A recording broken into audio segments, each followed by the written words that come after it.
maging operation para mapuksa ang mga lamok na nagdudulot ng sakit na dengue. Ito si Ray Ferrer, Radyo Pilipinas. Maraming salamat, Ray Ferrer. Ikinatuwan ng Department of Tourism ang pagbiyahe ng maraming Pilipino sa iba't ibang bahagi ng bansa dahil sa mga mahabang weekend. Ayon kay Tourism Secretary Cristina Frasco, mas napalakas din ang mga negosyo sa mga lugar pasyalan dahil sa long weekend. Aniya, umabot sa 102 milyon ang bilang ng mga biyahe ng mga Pinoy sa iba't ibang bahagi ng bansa noong nakaraang taon. Dagdag ni Frasco na umaasa ang mga otoridad ng mas mataas panabilang ng mga biyahe ng mga Pilipino bago matapos ang taong 2023. Sa iba pang mga balita, pumanaw na ang batikang Amerikanong aktor na si Brian O'Neill. Ayon sa kanyang anak na si Patrick, namatay si Ryan kaninang umaga, oras sa Pilipinas, sa edad na 82. Hindi sinabi ni Patrick ang kinamatay ng kanyang ama. Ngunit na-diagnose si Ryan ng chronic leukemia noong taong 2001 at prostate cancer noong taong 2012. Inilarawan ni Patrick ang kanyang ama bilang Hollywood legend. Lumabas si Ryan sa iba't ibang pelikula, kabilang dito ang Paper Moon and What's Up Doc. Pero mas nakilala si Ryan sa kanyang papel bilang Oliver sa Barrett sa pelikulang Love Story. At yan po ang mga balita sa mga oras na ito. Manatiling nakatutok sa Radyo Pilipinas para sa iba pa mga news update. Ako po ang lingkod, AJ Ignacio. Magandang umaga. RP3 Alert. RP3 Alert. Land, air, and sea. Lahat ng mga pangyayari at latest updates sa kalupaan, himpapawid at karagatan. Gagalugarin. RP3 Alert. Aktibong nag-uulat para sa masang Pilipino. Hatid ang mga balita at serbisyo para sa pagbabago. RP3 Alert. 1278 AM.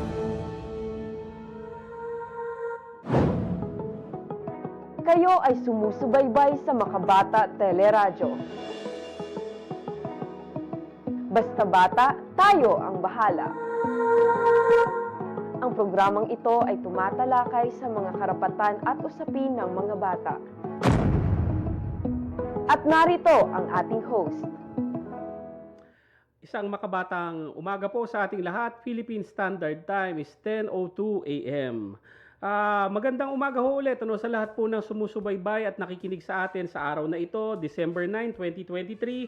Excited po akong ipakilala sa inyo ang ating kasama po ngayong araw na to. Si Kuya Ilino ho ay wala ngayon dahil meron siyang importanteng gaganapan na role sa kanilang class reunion po yata ngayon. So we miss you, Kuya Ilino, pero huwag kayong mag-alala. Ang kasama ko po ngayon bilang host ay talagang ito ang pinaka-senior at kumbaga pinaka-nakakaalam na social worker ng aming ahensya, Council for the Welfare of Children.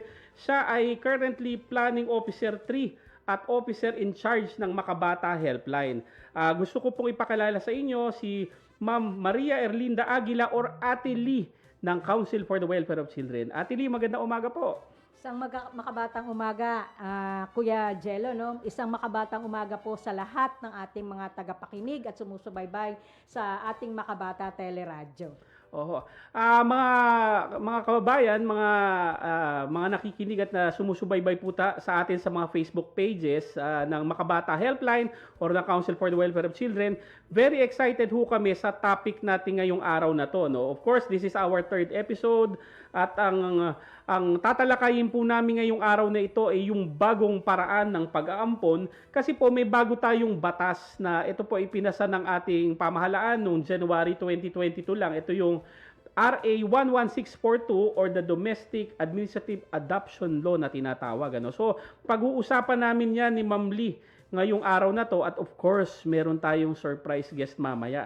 So, siguro Ma'am Lee, bago natin simulan ang talakayan natin tungkol sa administrative adoption, administrative childcare, saka yung sa National Authority for Childcare, ipapakilala ko lang ulit sa ating mga taga-subaybay ngayong umagang to kung ano ba yung Council for the Welfare of Children. Again, yung Council for the Welfare of Children ay isang attached agency po ng Department of Social Welfare and Development. Kami po ay naitayo under Presidential Decree number 603 1974 lahuyan, December 1974. So, noong 1975 po, itinayo ang Council for the Welfare of Children bilang pangunahing ahensya ng ating pamahalaan na umaalalay, nagsusulong at pumuprotekta sa karapatan ng bata. Ano? So, yan ang Council for the Welfare of Children. Ma'am Lee, para po dun sa ngayon lang nakikinig sa atin, ano naman po yung Makabata Teleradyo? Salamat Kuya Adjelo, no. Yung ating programa po na Makabata Teleradyo ay isang programa, pinakabagong programa po ng Council for the Welfare of Children.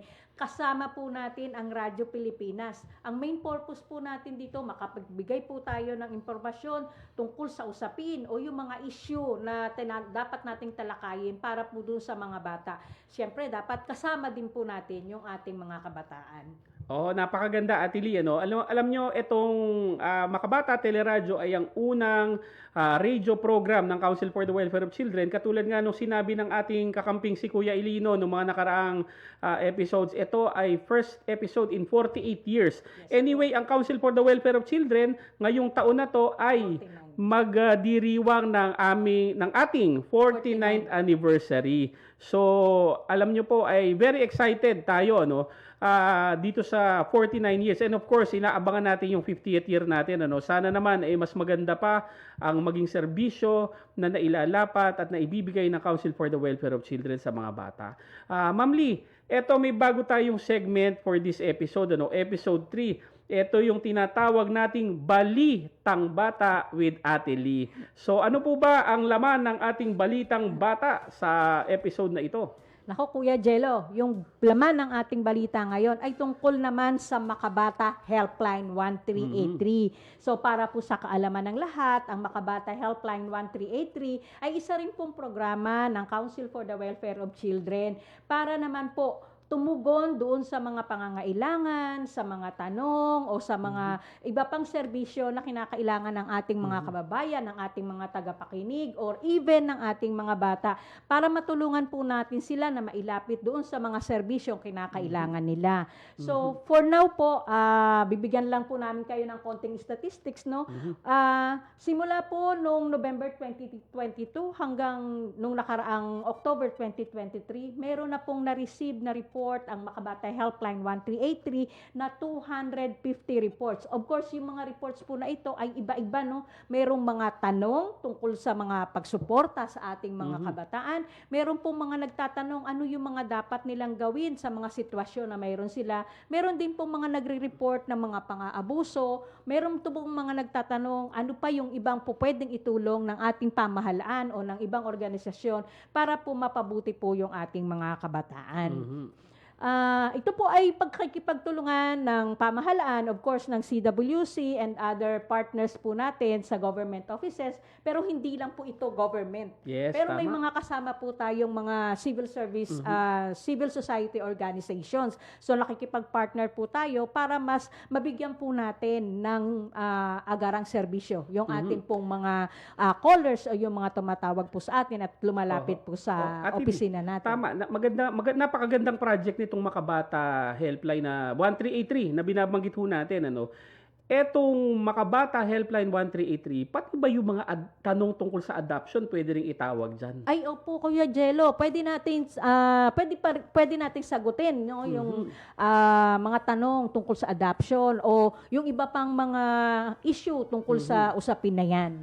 Oo, alam nyo, Ma'am Lee, na nakita ko dun sa mga datos na nakarating sa atin, talagang may higit kumulang pala na 1,999 na abandonado na mga bata at 3,344 naman na neglected na batang Pilipino, no, mula nung 2016 hanggang 2021. So, alam nyo po, ano ba pwedeng gawin na programa ng gobyerno at yung mga gustong mag-ampon ho, ano pang pwedeng gawin nila dito sa mga abandoned and neglected na mga batang ito? Naku, Kuya Jello, noon ang laki ng problema pagdating dito sa usapin ng pag-aampon kasi medyo tedious, no? Napakahaba ng proseso.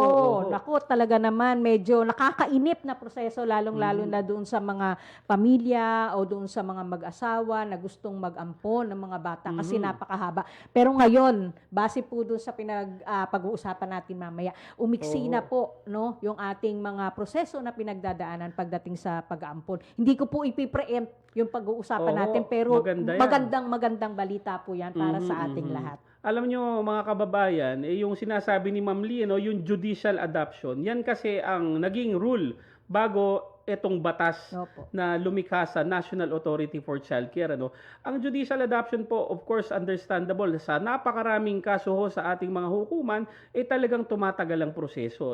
Batay po doon sa datos din na nakuha natin, mula pala nung 2014 hanggang 2018, higit kumulang 139 lang na mga bata bawat taon ang naaampon ng legal dyan sa judicial adoption na yan. So, Ma'am Lee, siguro naman dahil dito sa bagong batas natin, yung RA 11642 na binabanggit natin, ay mapapabilis na to. Tingin nyo ba, bibilis na ba talaga ang proseso?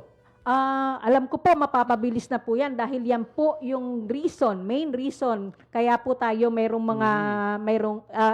binuo yung NACC at mayroon pong inilabas na mga policy guidelines para po dyan. Oo, so mga kababayan, mga taga-subaybay po natin, etong batas na binabanggit po namin, itong RA 11642, ito yung Domestic Administrative Adoption and Alternative Child Care Act. Ito ay naging batas noong January 2022. So ito po ay talagang makakatulong sa mga bata. Mamaya po, napakaswerte po natin, meron po tayong Zoom interview sa Executive Director ng NACC, ang punong abalang ahensya dito sa Administrative Adoption at Alternative Child Care, si Yusek Janela Estrada. So mamaya, abangan po natin yan. Pero ngayon, commercial break po muna tayo. So babalik po kami, huwag po kayong mawawala. RP3 Alert. Heads up. Aksidente sa daan. Weather update. Aktibo sa pagbibigay abiso publiko. RP3 Alert. 12:78 AM.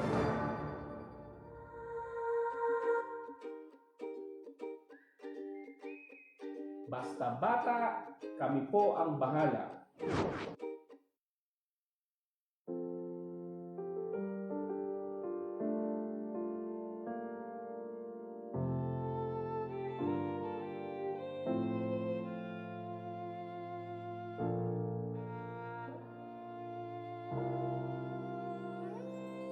Ang tanging may pamamaan ako'y edukasyong Pilipino. Tinuturong galing at talino para maabot ang pangarap mo. Ang tanging handog ko sa'yo'y edukasyong Pilipino. Diskarteng mula sa puso, mamamangha ang mundo.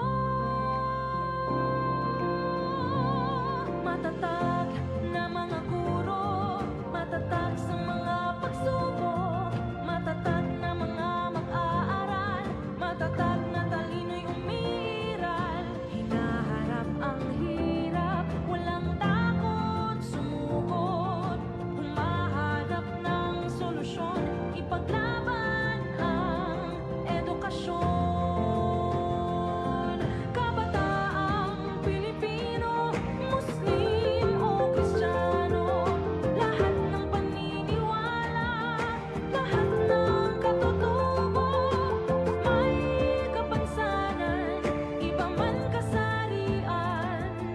Ang ating pag-aaral ay ating karapatan. Ang ating pag-aaral, pang-ahon sa kahirapan. Matatag na mga guro, matatag sa mga pagsubok, matatag na mga mag-aaral, matatag na talino'y umiiral. Hinaharap ang hirap, walang takot sumugod, humahanap ng solusyon, ipaglaban ang edukasyon. Ang tanging alay ko sa'yo'y edukasyong Pilipino. Matapat ng pamamaraan, maunlad na kinabukasan.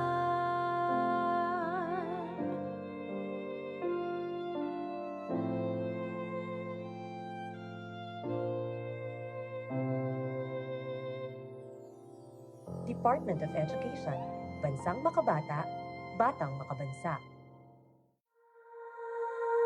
Bata Teleradyo. Basta bata, kami yung bahala. Isang makabatang umaga po ulit sa ating mga kababayan, sa mga nakasubaybay po sa atin sa radyo man o sa mga Facebook pages ng Council for the Welfare of Children at Makabata Helpline. Ate Lee, ito yung pinag-uusapan natin kanina, no, yung administrative adoption. Alam nyo, napaka-importante kasi nito, no, para dun sa mga hindi po nakakaalam, ano, ang administrative adoption po, pag sinabing administrative adoption, hindi na talaga to dadaan sa korte.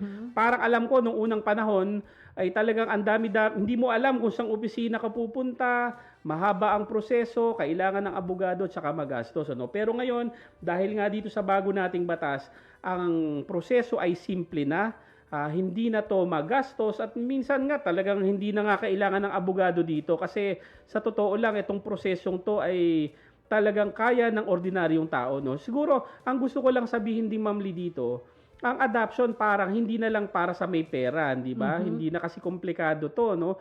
Tsaka, of course, yung stigma, may stigma kasi dati, nung unang panahon, alam niyo yung mga lumang pelikula, Ma'am Lee, may mga script pa dyan na, ampon ka lang.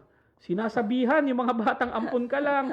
O kunyari, yung isang artista sinabing ampun ka lang, tas lumayas dahil ampun lang daw siya. Pero ngayon, sa totoo lang, ang ampon ay hindi negative po na salita. Ang ibig sabihin talaga ng ampon ay talagang nabigyan ka ng isang pamilya na magmamahal sa iyo. So gusto po nating ipaalam sa mga kababayan po natin, ano, na ang salitang ampon po. Mamaya po meron kaming meaning ng ampon na ibabahagi sa inyo, no. Pero ang gusto ko lang iwanan talagang mensahe dito, ang ampon ay positive na salita at yan ay pagbibigay ng pangalawang pamilya sa mga bata pong walang nagmamahal at nag-aaruga. Di ba, Ma'am Lee? Tama ka dyan, Kuya Jello. Pag sinasabi nating ampon, binibigyan natin ng pagkakataon yung ating mga bata na magkaroon ng pamilya. Maranasan nila yung isang buong pamilya na may nanay, may tatay, at mayroon pang ibang miyembro ng pamilya. Kung babalikan po natin, ito po ay isang karapatan ng mga bata na nakalahad sa United Nations Convention on the Rights of the Child. Sinasabi po, karapatan po ng bawat bata, hindi lang po bawat batang Pilipino, buong lahat po ng bata dito sa mundo ay dapat magkaroon ng pamilyang mag-aaruga sa kanila. Pero mayroong mga pagkakataon na walang pamilya na mag-aaruga, either nawala yung kanyang pamilya, naging ulila, or nawala siya due to some circumstances. So may pagkakataon siya ngayon na ma-enjoy yung kanyang rights na iyon. Yes, oo. Kasi alam nyo, sa totoo lang, meron talaga mga bata na abandoned, neglected. Pero itong mga to, alam mo, talagang pag-asa pa rin to ng bayan at minamaximize natin yung pagiging pag-asa nila ng bayan sa pamamagitan ng alternative childcare kasama na itong administrative adoption na talagang binabantayan po ng NACC. Ano? Ma'am Lee, ngayon, I think meron tayong isang maikling video, no, mula po sa National Authority for Childcare kasi talaga ang dami-dami po nilang ginagawa para sa adoption. Ano? Baka po pwedeng makita natin to para pakita natin sa ating mga tagapanood at tagapakinig kung ano ba tong administrative adoption na to at ano nangyayari dito ngayon. Ano yung latest scoop. So, sige po, yung video, panoorin po natin. Section 2 of the Republic Act 11642, or the Domestic Administrative Adoption and Alternative Child Care Act, states that every child remains under the care and custody of the parents, and be provided with love, care, understanding, and security towards the full and harmonious development of the child's personality. Only when such effort proves insufficient, and no appropriate placement or adoption within the child's extended family is available, shall adoption by an unrelated person be considered.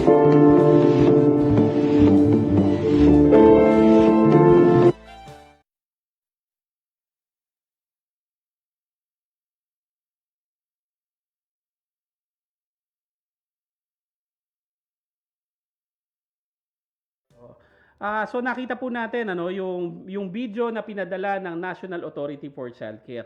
Para po sa mga tagapakinig at tagapanood natin, kung meron ho kayong mga katanungan tungkol dito, of course, pwede ho nating tawagan ang Makabata Helpline 1383 at of course, pwede nyo rin pong direktang bisitahin ang Facebook page at website ng NACC, National Authority for Childcare. Napakabait po ng mga tao dyan. Tumawag po kayo, magtanong kayo kung gusto nyong malaman ang proseso ng adoption, ang mga requirements, ang mga kailangan gawin po. Sino po ang pwedeng mag-adopt? Sino ang pwedeng ampunin o i-adopt? Naandyan po lahat yan. Kaya po nilang sagutin yan.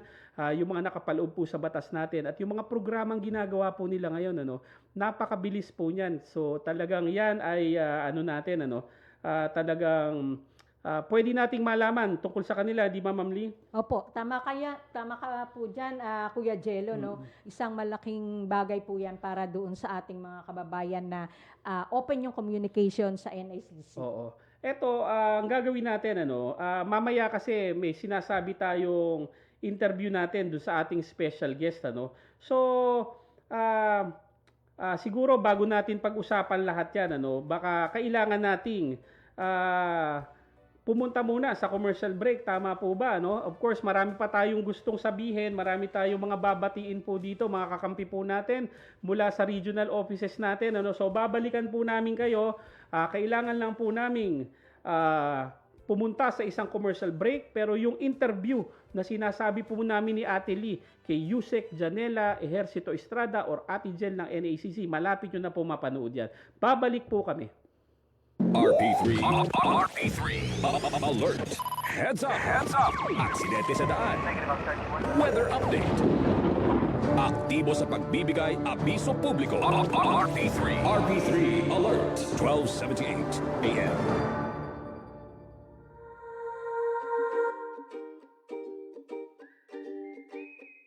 Basta bata, kami po ang bahala. Isang makabatang umaga po ulit sa inyong lahat. Very excited po kami ngayon, kasi katulad nung dinidiscuss po namin kanina ni Ate Lee, napaka-importante nitong bagong batas na kakapasa lang noong 2022 ito, no, January 2022 naging batas. Ito yung batas tungkol sa administrative adoption at doon nga nilikha ang NACC na yan. Ngayon po, para po bigyan tayo ng mas malalim na understanding pa o pagkakaintindi kung ano tong ahensyang to, ano ba yung magagandang ginagawa nila, Kasama po natin ngayon, of course, ang kanilang Executive Director, si Undersecretary Janela Ejercito Estrada or Ate Jel ng NACC. Ate Jel, magandang umaga po. Isang makabatang umaga mula sa Council for the Welfare of Children. Maghanap ng isang makabatang araw po, Kuya Jello at Ate Lee, at sa lahat po ng ating mga taga-subaybay. Thank you po for having me. At tandaan, okay. Ate Jel, medyo na may pakapyaw na kami mga kwentuhan kanina tungkol sa domestic adoption, saka yung alternative childcare na tinatawag, of course yung ahensya mo, para po doon sa... Anak, pakikuha mo nga yung hanger sa kabilang Anak, teka, parang nahihilo ata ako Hala, ma. Ang bilang po yata. Nako, wag kang magpanik, anak. So, Ate Jel, medyo istorbuhin ka namin. Siguro ako na yung mag-i-start ng unang tanong. Kasi ito ay para sa lahat po ng nanunood at nakikinig ng mga bata man, mga magulang, mga nagbabantay ng bata. Tsaka, alam nyo, very important din po to para po sa mga nasa legal profession. Kasi po ito ay... Grabe, kinabahan ako to na. Huwag kang pangungunahan ng nervyos, anak, at lalong hindi ka makakaisip ng tama niyan. O tapos na yung lindol, kailangan na tayong lumabas agad-agad ng bahay. Sige, ma. Para po. Naku, anak, teka. Kunin mo na muna yung emergency go bag mo para handa na tayo sakaling kailangan natin mag-evacuate. Got it, ma. Thank you po sa reminders. Ano na lang ang gagawin ka kung wala ka? Asus, ang anak ko talaga. Sa panahon ng sakuna at emergency, manatiling kalmado at laging alerto. Isang paalala mula sa RP3 Alert. Sa dinalawang press briefing ni DOH Secretary Ted Hermosa, sinabi niyang bahagi sa makikinabang ng food stamp ng gobyerno ay ang mga nagdadalang tao. Brain development starts in the womb and then it continues with mandatory breastfeeding. So if I'm feeding the mother correctly through the food stamp program, makakakain si mommy, mabe-breastfeed niya yung baby niya. Ito ay para na rin labanan ng malnutrisyon na sanhi ng pagiging stunted o pandak ng mga batang Pilipino. I can tell you for a fact that the targeted population of the 1 million poorest Filipinos has the highest rate of stunting and highest rate of malnutrition. Nagpasalamat naman ang kalihim kay President Ferdinand R. Marcos Jr. sa pagsisimula ng food stamp. I'm glad President and Secretary Rex are focusing on food stamps and hunger. Kasi tandaan nyo, nutrition is related to wellness. Para sa iba pang mga balita at impormasyon, manatiling nakatutok, tapat sa pag-uulat, Radyo Pilipinas. Bata Teleradyo. Basta bata, kami yung bahala. Isang makabatang umaga po ulit sa ating mga tagapakinig at tagapanood. Bago po natin puntahan yung kanina pa po namin sinasabi ni Ate Lee na interview natin kay Ate Jel ng NACC, additional information para ito sa mga bata, sa mga magulang, para sa mga nag-aalaga ng bata at mga kapatid na rin sa legal profession. Ito kasi nung ipinasa itong batas na RA 11642 or yung Domestic Administrative Adoption and Alternative Child Care Act noong 2022, naglabas din po ang ating Korte Suprema ng en banc resolution para maging gabay ng mga nasa legal profession, pati po dun sa mga gusto na rin pong mag-adapt para talagang walang conflict at hindi magkaroon ng kalituhan. So nung inisyu ng batas, sabi po ng Supreme Court dito, ang mga adoption ay hindi na po pwede i-file sa ating mga korte sa Regional Trial Court. Hindi na pwedeng tumanggap ang mga korte ng mga adoption dahil yan ay sa NACC nyo na po i-file through their Regional Alternative Child Care Office or yung RACOS every region. So dyan na ho yan pinapile. Ang adoption ho ngayon ay administrative na lang, hindi na po judicial or sa korte. Para naman po doon sa mga nakapag-file na dahil siyempre may mga pending adoption cases po tayo na nasa korte na, pinapayuhan ng ating Korte Suprema ang mga petitioners, saka siyempre ang mga abogado nila na mag-manifest para i-atras o i-withdraw ang kaso para po yan ay ma-file sa NACC. Of course, kung ang gusto naman ng petitioner, kunyari malapit nang matapos, ay ituloy na lang, pwede rin naman po. Pero, ang sinasabi ng Korte Suprema, pag kayo ay nag-judicial adoption, tas ayaw nyong i-withdraw, wag na kayong mag-file sa NACC kasi po yan ay may karampatang administrative sanction dun sa mga abogado na medyo magpo-forum shopping dyan. Kasi may naka-file ka na sa court, meron ka pang naka-file sa ating NACC na administrative adoption. So talagang yan, yan ay mga additional information. Lahat po ng domestic adoption at intercountry adoption ay sa NACC na So wag na natin i-file yan sa korte natin. So okay. So much for the additional information, Ate Lee. Ito na ang inaabangan ng ating mga taga-subaybay sa Facebook man o sa radyo. Pakinggan natin kasi si Yusek Janela, si Ate Jel ng NACC ay talagang bibigyan tayo ng in-depth information kung ano ba yung mga happening at pinagagagawa nila sa NACC at talagang alam ko napakarami yan, napakabatang ahensya pero ang dami-dami na ginawa, hindi ba Ate Lee? Oo, at Kuya Jello, talagang marami na silang mga aktibidades para maipalaganap talaga yung tungkol diyan sa mga latest na balita pagdating sa adoption. Okay, sige sa mga tagapanood namin at tagapakinig. Ito na po ang aming Zoom interview kay Yusek Janela, Ejercito Estrada or Ate Jel. Panurin po natin. Isang makabatang umaga po ulit sa inyong lahat. Very excited po kami ngayon kasi katulad nung dinidiscuss po namin kanina ni Ate Lee, napaka-importante nitong bagong batas na kakapasa lang noong 2022 ito, January 2022 naging batas. Ito yung batas tungkol sa administrative adoption at doon nga nilikha ang NACC na yan. Ngayon po, para po bigyan tayo ng mas malalim na understanding pa o pagkakaintindi kung ano tong ahensyang to, ano ba yung magagandang ginagawa nila. Kasama po natin ngayon, of course, ang kanilang Executive Director, si Undersecretary Janela Ejercito Estrada or Ate Jel ng NACC. Ate Jel, magandang umaga po. Isang makabatang umaga mula sa Council for the Welfare of Children.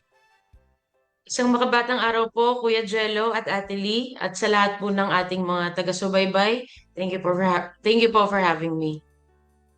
Okay. Ate Jel, medyo na may pahapyaw na kami mga kwentuhan kanina tungkol sa domestic adoption, saka yung alternative childcare na tinatawag. Of course, yung ahensya mo, para po doon sa mga hindi nakakaalam, itong Domestic Adoption Alternative Child Care Act, ito yung bagong batas lang. Of course, ang NACC Yan po ay bagong ahensya, pero bagong ahensya man ay ang dami-dami ng ginagawa para sa kapakanan po ng bata. So Ate Jel, medyo istorbohin ka namin. Siguro ako na yung magi-start ng unang tanong. Kasi ito ay para sa lahat po ng nanunood at nakikinig na mga bata man, mga magulang, mga nagbabantay ng bata. Tsaka alam nyo, very important din po to para po sa mga nasa legal profession. Kasi po ito ay may impact sa practice po ng ating mga abogado, lalong-lalo na po sa mga bagong kakapasa lang po ng bar. So first question, Ate Jel, ano po ang NACC at ano po ang layunin ng inyong ahensya?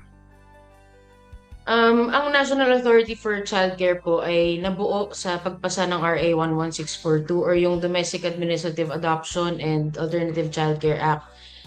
Kami po ay isang quasi-judicial agency attached to the DSWD at effectively na mainstream na po ang iba't ibang mga programa ng ating pamahalaan patungkol sa domestic administrative adoption, intercountry adoption, at alternative childcare gaya po ng Philippine Foster Care Program.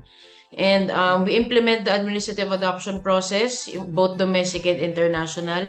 And NACC also implements RA 11222 or yung Simulated Birth Rectification Act, which provides for amnesty to all mothers who simulated the birth records of their children, placed to them without undergoing the legal process of adoption.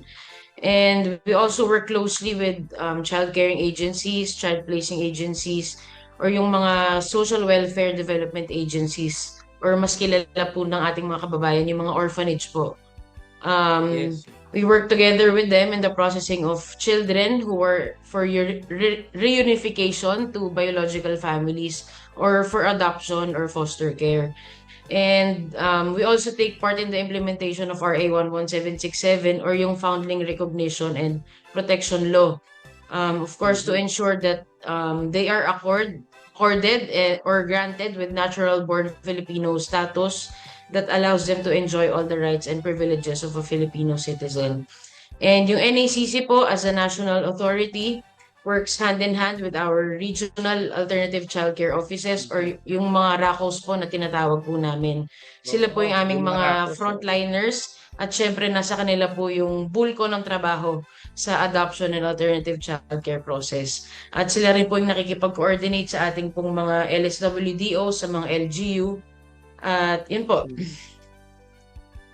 So, napakaganda po, Mukhang ito talaga, para doon sa mga nakikinig po sa atin, doon sa mga nanonood, itong administrative adoption under dito sa batas na pinag-uusapan po natin, tsaka itong bagong ahensya na to na National Authority for Childcare, ay siguro maituturing natin na pinakabata po sa pamilya ng mga ahensyang nasa ilalim ng DSWD. Napakaganda po ng mandato nito kasi ako bilang abogado rin, ako may experience din talaga na makapag-handle ng judicial adoption. Napakatagal po niyan. Of course, kailangan pang magbayad ng isang abogado at of course, matagal, siyempre magastos, saka hindi natin kumbaga hindi natin ma-predict kung ano ang mangyayari diyan, Merong mga horror stories tungkol sa mga adoption na napa-file sa court na kunyari may nag-resign dyan na social worker, so ulitan na naman sila, may case study na naman nagagawin, So ito nakikita ko talaga dito, Ate Lee, ito naman, ikaw ay matagal na, ikaw ang pinaka-senior social worker ng Council for the Welfare of Children, Talagang tingin ko itong administrative adoption na to, isa ka sa nakaka-appreciate dito, talagang ito kasi ay makakatulong sa mga bata natin na currently wala pong nagmamahal na sariling pamilya. Mang Lee?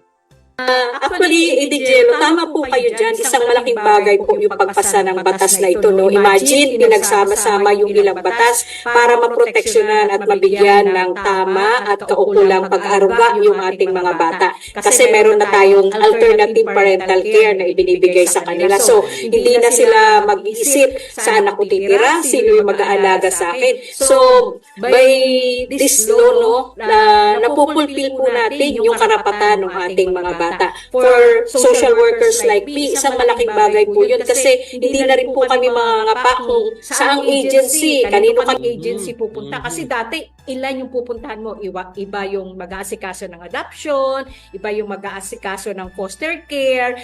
Mag-iisip ka rin po kasi may mga simulated birth certificate dahil dun sa mga adoptions o dun sa mga iniisip ng mga tao na masyadong mahal yung adoption. So, ang gagawin na lang namin ay sa-simulate na lang ng birth certificate. So, isang malaking bagay po ang pagkakaroon natin ng NACC and at the same time, meron po tayong batas na nagbibigay ng proteksyon sa ating mga bata.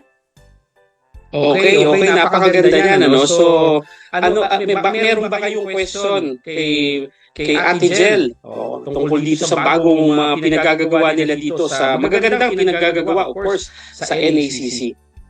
Siguro po, Ate Jel, ang unang-una nating question, no, ano po yung pagkakaiba ngayon ng administrative adoption at yung pagkakaalam ng mga tao na judicial adoption? Kasi noon po, ang alam, kailangan dumaan pa sa korte, mahabang-mahaba yung proseso na nakasanayan po ng mga tao. Ano po yung pagkakaiba nun? Well, ngayon po, ang mandato po ng NACC is to provide simpler, streamlined, and expeditious and inexpensive adoption and alternative childcare. So, basically po, hindi na kailangan dumaan sa korte at mag-hire po ng abogado. NACC na po ang susuri at magdedesisyon sa petition for adoption. And because of this, we make the process of adoption simpler and inexpensive. So, lilinawin ko lang po na pareho pa rin po yung mga qualifications at requirements. Ang talagang pinagkaiba lang ay yung proseso. Yun nga po, mas pinasimple, mas pinadali, at hindi po kailangan magastos. Dahil andyan din po yung NACC at yung RACOS po para po gabayan po yung ating mga kabayan. Napakaganda, no? Although yung mga kapatid natin sa legal profession mukhang mababawasan tayo ng trabaho, pero ito naman ay para sa ikakaganda ng kalagayan ng bata, no? Kasi siyempre napakaganda nga nitong bagong batas na to. Kanina medyo nabanggit ko na yung bad experience ko sa judicial adoption. Although siyempre hindi naman lahat mabagal, ano? Meron siguro mga korte na medyo mas mabilis ang patakbo ng kanilang mga kaso, no? Pero pag binasa po kasi natin, para po sa mga nakikinig sa atin at saka nanonood, ano? Pag binasa po natin kasi itong batas na to, at siguro pag binisita nyo rin yung Facebook at website ng NACC, malalaman nyo na napakasimple talaga ng proseso dito.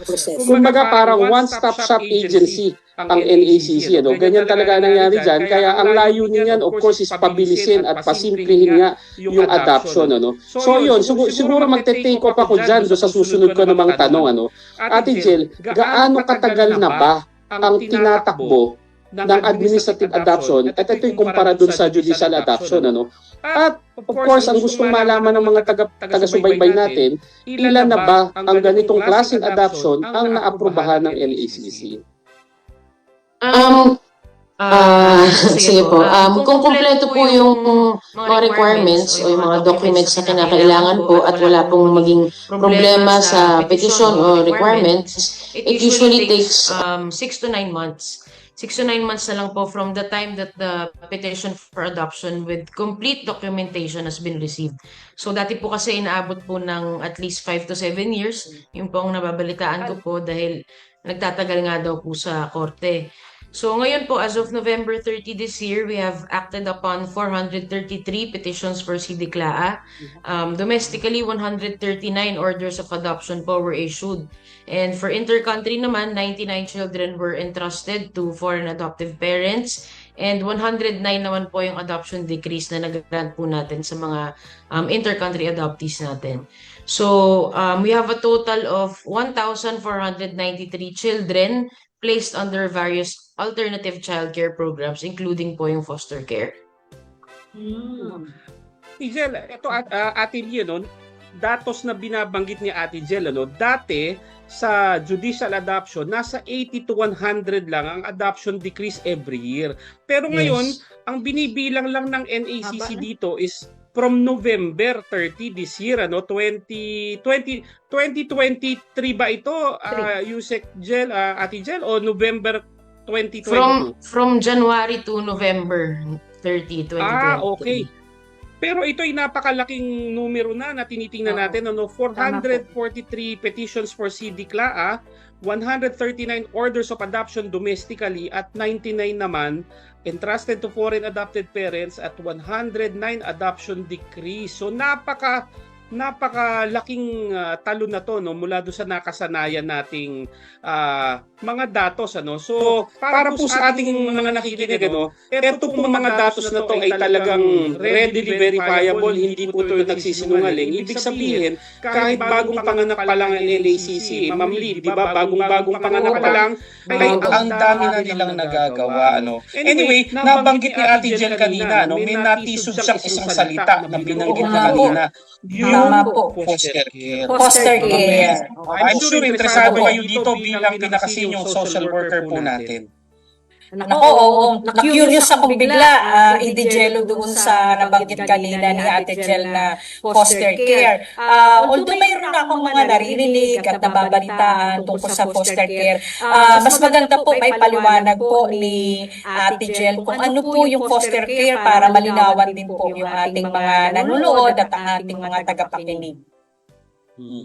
Sige po, ang foster care program po ay programa po ng pamahalaan na nagbibigay ng temporary care, of course in a home setting sa isang bata na either for reunification to biological families or for domestic and intercountry adoption. So ito po ay alinsunod din sa mga polisiya ng mga deinstitutionalized. Okay, sige po. So, nabanggit kanina ni Ate Jel yung tungkol sa foster care. Nakaka-curious talaga itong foster care na ito. Baka pwede pong magbigay si Ate Jel ng mga impormasyon tungkol po dito sa foster care para po malaman po ng ating mga tagapakinig at ang ating mga tagapanood. Ate Jel? Yes po, Ate Lee, ang foster care po ay isa pong programa ng ating pong pamahalaan na nagbibigay ng temporary care in a home setting sa isang pong bata na either for reunification to biological families or for domestic or intercountry adoption. So ito po ay alinsunod din sa ating polisiya ng pag-deinstitutionalize ng ating mga bata dahil kinikilala natin na ang pinakamainam po na pag-alaga sa mga bata ay sa setup po at pag-aalaga ng isang pamilya. So sa ilalim po ng Philippine Foster Care Act of 2012, tayo po ay makikipag-MOA sa ating pong mga LGUs upang sila po ay makapag-develop ng mga foster parents na bibigyan po natin ng lisensya at paglalagahan po natin ng mga bata na ipo-foster po nila.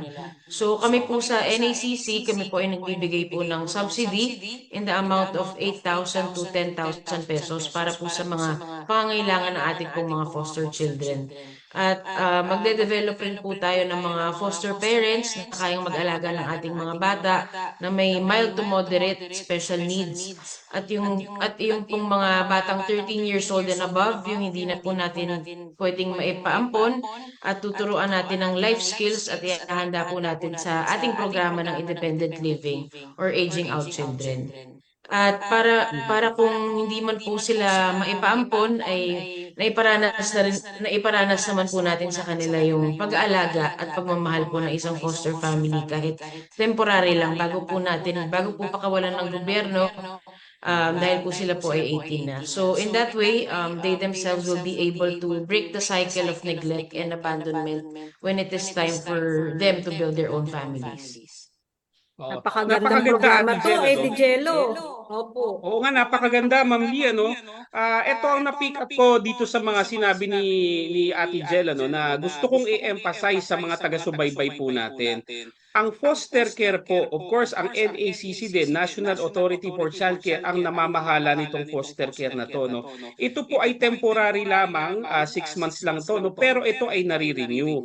As of November 13, yung datos kasi ng NACC dito, meron daw 1,493 na bata na nasa foster care. Yung binabanggit ni Ate Jel kanina, meron silang binibigyan ng subsidy dito, no, na 8,000 to 10,000 pesos depende sa pangangailangan ng bata. At batay sa datos na galing din sa NACC, ano, 890 children pala tong mga to. Yung kaninang pinag-uusapan natin, Ma'am Lee, syempre ito naman yung admin adoption, ito ay permanente, no. So napakaganda at napakaraming ginagawa ng NACC talaga, no. So Ate Jel, siguro follow-up question ko na rin dito, no. Of course, ang dami yung ginagawa tungkol sa administrative adoption, sa foster care, para po sa lahat ng ating taga-subaybay sa umagang ito, no. Ano pa po yung mga kasalukuyang ginagawa ng NACC para palaganapin yung administrative adoption at yung foster care na pinag-uusapan po natin? Sa totoo, Kuya Jello, talagang napakadami nating ginagawa at kailangan pang gawin. Apparently, marami sa ating mga kababayan ay maraming concern patungkol sa adoption at hindi po lahat ay may alam na may ganitong ahensya na pwede pong tumugon sa kanila pong mga adoption concerns. So, as of now, talagang nagpapakilala po kami sa lahat. Una po, inaayos din namin yung mga yung aming institutional capacity ng NACC. We are hiring more people up to our regional offices and yung pag-establish din po namin ng aming mga regional offices. And we intend to be once again ISO certified as an agency and be able to deliver our mandate to the people. Ikalawa naman, we are also partnering with our stakeholders.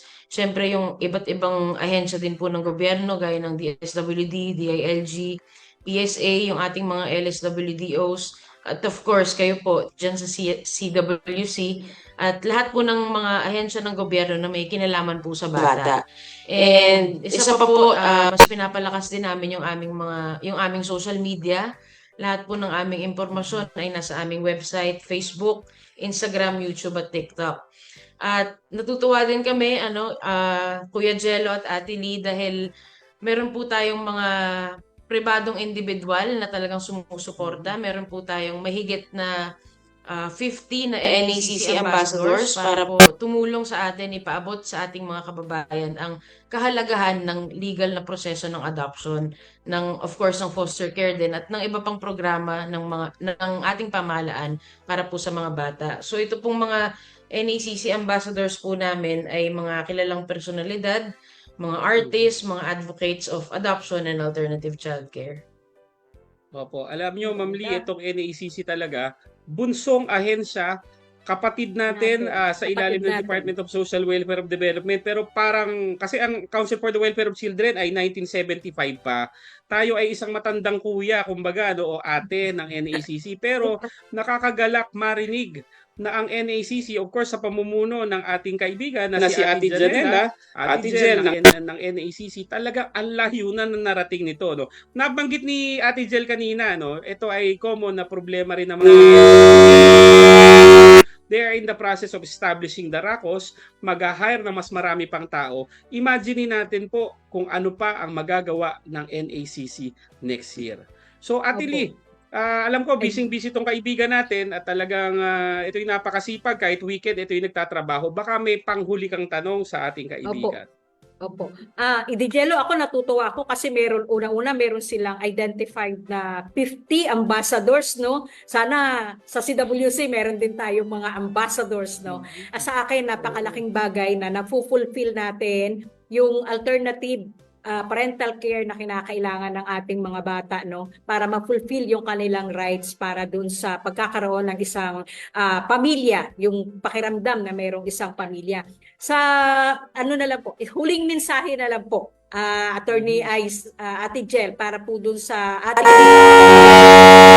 nila makokontak ang NACC and ano pa po ang maaari nyo pang ibigay na mensahe sa kanila. Ate Jel. Sige po. Ate Lee, bago po ako magbigay po ng mensahe, padadalan ko po kayo ng sulat dyan sa CWC para gawing ambassador kayo po ni Ate Jello. Ayun, oo. Ito si Ma'am Lee, veterano sige talaga. Sige po. Opo, sige po. I hope to take this opportunity na manawagan po sa ating mga kababayan na may cases of independent placement ng bata. Medyo marami po kasi ito at gusto ko lang po sabihin sa ating mga kababayan na illegal po ito. At pero dahil po may bagong batas, yung pong rectification of simulated birth certificates under RA 11222, you can legalize po their adoption. Kapag at least 3 years yun na pong minahal at itinuring na sariling anak po yung bata, at mapatunayan na ginawa ang independent placement in the best interest of the child, wala po kayong dapat ikabahala. At of course, sa lahat po ng mga nakikinig, wag po sana tayong matakot sa legal na proseso ng adoption because this is for the child's protection. At wag po kayong mag-atubiling lumapit sa ating mga tanggapan, sa ating pong mga regional offices o yung mga RACOs natin nationwide. O pwede po kayong tumawag o mag-text po sa ating mga hotlines. Ang aming pong mga hotlines ay, ang landline po namin ay 8726-4568. Ang aming pong cellphone ay 0917-322-6222. Ang aming pong email address, adoption@nacc.gov.ph. At pwede rin po kayong pumunta sa aming website, www.nacc.gov.ph. And of course, nasa Facebook din po kami. Please follow National Authority for Childcare. At sa Instagram naman po ay @official_NACC. And lastly po, Kuya Jello and Ate Lee, we hope to destigmatize the negative connotation on the word ampon. Gusto po natin na gamitin ng lahat ang salitang ampon para masanay po tayong lahat dahil lahat naman po tayo ay ampon. Lahat po tayo ay anak, magulang, pamilya, ordinaryo, pero natatangi. Yun lang po. Marami pong salamat, Kuya Jello and Ate Lee, sa Radyo Pilipinas. Thank you po. Napakagandang mensahe mula sa ating kaibigan. Again, Yusek Janela Ejercito Estrada o Ate Jel ng NACC. Siguro bago nating pawalan ng ating kaibigan, ang na-realize ko talaga dito, ang adoption ngayon, administrative na lang, simple ang proseso, hindi to mahal, hindi kailangan ng abogado. Ang adoption po ngayon ay hindi na lang para sa may mga pera, kahit po hindi maraming pera o walang pera. Ang NACC ang naandyan para po gabayan kayo at talagang bigyan ang mga pamilyang walang anak ng kaligayahan na magkaroon ng sarili nilang anak, at yung mga bata naman na walang magulang o pamilya nagmamahal po sa kanila, mabibigyan naman ng pamilya na mag-aaruga po sa kanila. Siguro, papawalan na natin, Ate Lee, ang ating kaibigan. Again, Ate Jel, maraming salamat po.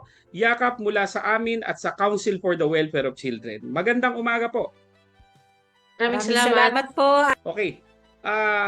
Siguro bago tayo magtapos, isang paalala ho ulit sa ating mga taga-subaybay na ang Council for the Welfare of Children at ang National Authority for Childcare ay nagtutulong po para po talagang pangalagaan ang kapakanan ng lahat ng bata po sa Pilipinas. Kami po ay sabay-sabay na nagsasabing, basta bata, ang NACC ang bahala. Nagbabalik po kami ngayon sa ating programa Makabata Teleradyo. Napanood po natin yung ating interview sa ating pinakamamahal na kaibigan, Ate Jel Janela Ejercito Estrada ng NACC. Ma'am Lee, bago tayo magtapos at malapit na kasing maubos ang ating oras, gusto ko pong batiin of course ang ating mga kasamahan sa Council for the Welfare of Children ngayong taon po na ito, 2023. Tama po ba? 2023. Tama po. Itong taon na to ay magse-celebrate na tayo ng 49th anniversary. 49 years na ho kami. So, ise-celebrate po namin yan ngayon. Meron tayong mga bisita ngayon. Naandyan sila, papasok sila mamaya. Pero batiin po natin sila, Ma'am Lee. Ate Lee. Opo, binabati namin yung lahat ng aming staff, galing sa iba't ibang region. Nagkataon na may activity po sila. So, nandito po. Shout out sa ating mga taga-region. Kaway-kaway kayo dyan. So, nandito si Sir Aminuddin ng BARM, si Lian ng Region 12, si Francis ng Region 8, si Cynthia ng Region 7, si Apple ng Region 3, si Anna ng Region 5, si Joy ng Region 2, si Raquel ng Region 9, si Krista ng Caraga, of course, nandiyan din po si Beethoven ng Region 10, si Romel and si Melvin, both ng Region 5 at saka ng Caraga po. Okay, binati natin ang mga regional coordinators. Of course, hindi magpapatalo ang mga DSWD regional directors natin na tumatayong chairpersons ng ating Regional Committee Subcommittee for the Welfare of Children. Shoutout po kay RD Jajuri ng BARM, RD Kabaya ng Region 12, RD Subong ng Region 8, RD Shalane Lucero ng Region 7, RD Rebuldela ng Region 3, RD Lario of Region 5, RD Alan of ano ni RD Alan? Malabo ho ang mata ko, babasahin ko mamaya. Si Director Lucia Suyu Alan, of course, isa sa mga RD natin ng DSWD yan, ano? Of course, si RD Hajimuddin, Region 9, RD Dolyaga of Caraga, and of course, si RD Ramel Hamen ng Region 10. Of course, na-meet ko na rin yan sa CDO, ano? So, mainit na pagbati, of course, sa Council for the Welfare of Children, ano? Pero sandali, bago ho tayo magtapos, ang topic po natin ngayong episode na to, ano, paulit-ulit natin pinag-usapan yung administrative adoption. Kanina binanggit ko na po mga kasama na ang ampon ho ay hindi na ho negative ang ibig sabihin. Iwaksina ho natin ang diskriminasyon, ang stigma pag isang bata ay dumaan sa adoption process, ang isang bata ay naampon. Ito po ay galing sa National Authority for Childcare, ang bagong meaning na po ng ampon. Ito pong sasabihin ko sa inyo. Ako po ay isang ampon. Anak, magulang, pamilya, ordinaryo pero natatangi.